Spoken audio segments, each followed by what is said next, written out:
Hey y'all, this is Charisma with Kendra Survivors coming at you once again. New week, new topic.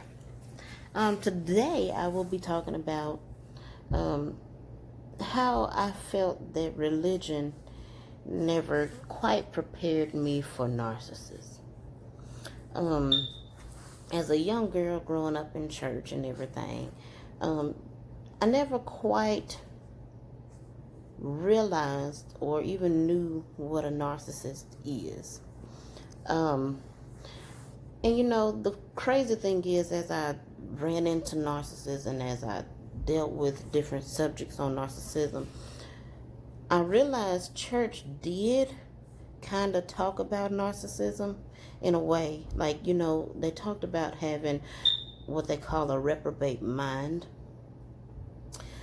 but I don't remember them quite going into what that really is.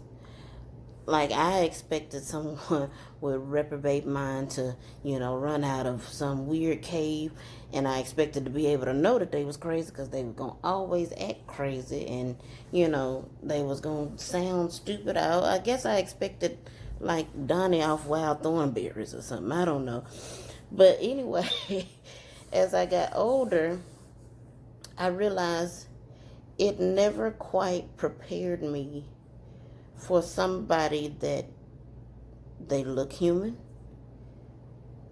They often come off as charming, and they can pretend to emote. And it becomes very hard to pick them out a lot of times for that reason. Because they'll cry, they'll apologize, and the whole time just, be scheming on you. So and also they have no intention to change. They don't see anything wrong with what they're doing, except that they know that people will perceive that there's something wrong with what they're doing. So this is why you see them, they'll go to court or they'll go to different settings and pretend that they're not doing things that they are doing. First of all, it's the art of whatever weird game that they've come up with in their mind. And it's also the fact that they know that people perceive that what they do is wrong. It's not that they actually think that what they do is wrong. So I often felt like, religion never prepared me, because when you run into somebody that can emote and that can, apologize, you often think, "Ooh, I can save them," or, they have a conscience. You don't realize, as a person that grew up in church, even when I got away from religion, I never noticed that there were people who don't have emotions. And the reason why, like I said, is because they're really good at pretending to have emotions. And so, you always think, well, God can save anybody. And if God is in me, then I can save this person. Oftentimes it ends up being like romantic relationships, but it's also family members. And then it excuse my language, I got a little tied up. It even gets confusing because trying to save these people will have you doing unholy things, like denying that they're doing things that they are doing, or belittling the things that they're doing, not knowing you're lying, and what God approved of you lying. And so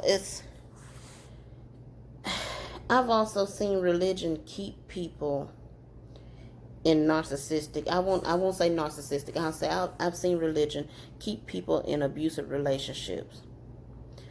You get people that'll go to their pastors or their Christian counsel, and they'll say things like, "This is what's going on. It's driving me crazy. I'm being abused, and I want out of my marriage." And I've literally seen pastors tell people, "Well, marriage is God ordained. And what God has put together, let no man put asunder."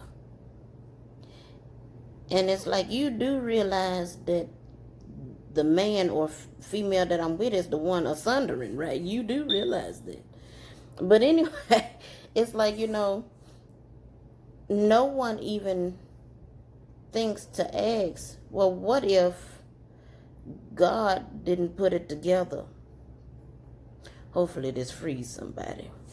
If you're safe enough to get away from somebody that you know is narcissistic, let this free you. The God that you believe in, do you really think that he put it together? The situation you in, whether it be a family member or a relationship or whatever, did God put that together? So, with that being said, there are a lot more correlations that I can draw between religion and narcissism. But I'll stop there for today. Also, I have an update. This week I'm 12 weeks. A baby is growing just fine. Heartbeat is regular. Also, my skin, it's coming along. Hopefully one day toward the end I'll just put a compilation together. But so far so good. I hope y'all have a great day. Stay drama free if you can, as much as you can. And if you can't, still keep your peace. I love you all. Have a great day.